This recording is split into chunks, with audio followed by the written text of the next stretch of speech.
question suivante est un petit peu plus complexe. Quelle est votre relation à Dieu?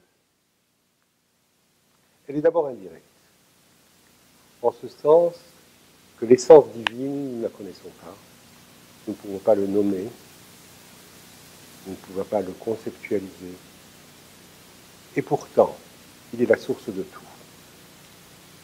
Et donc j'aime bien parler du divin, en ce sens, par exemple, que la beauté de la nature peut créer chez nous une émotion esthétique, mais cette émotion esthétique, dès qu'on voit que la beauté, c'est la trace de la présence divine dans le monde, alors cette émotion esthétique va créer une émotion métaphysique. Et je vais m'apercevoir que dans le phénomène, il y a beaucoup plus que le phénomène, ou bien que le phénomène est en train de se produire sous mes yeux.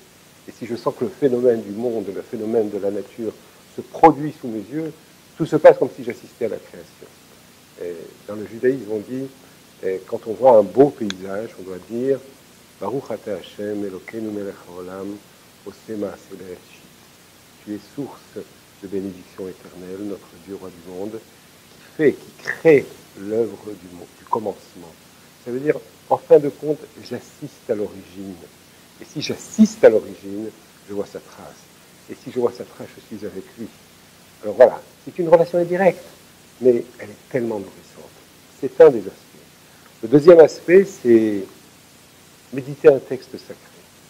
Et j'ai toujours été frappé que les textes sacrés, les grands textes sacrés, un enfant peut les comprendre.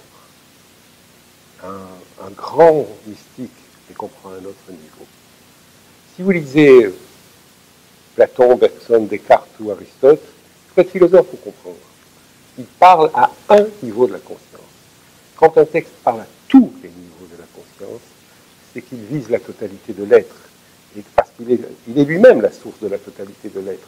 Il est le reflet de cette source. Et comme il est le reflet de cette source, il parle à la totalité de l'être. Et méditer un texte sacré, c'est en fin de compte méditer dans toutes les profondeurs de notre être. J'aime beaucoup, il y a un très joli texte qui dit que la Torah est venue commenter les âmes de l'humanité. On croit que l'humanité commence la Torah, qu'Israël commence la Torah, que les sages commencent la Torah. Et en fin de compte, quand je commente, je suis commenté. Et en fin de compte, c'est le fond de mon être, c'est le fond du réel qui se révèle à travers la lecture. Et en fin de compte, la révélation continue grâce à cela. Chacun comprend sa singularité, le secret de sa subjectivité à la lumière des grands textes. Et de ce fait, pardon, et de ce fait, la révélation continue. S'il manquait une âme, s'il manquait une singularité, si une singularité n'était pas révélée par la Torah, la révélation serait manquante.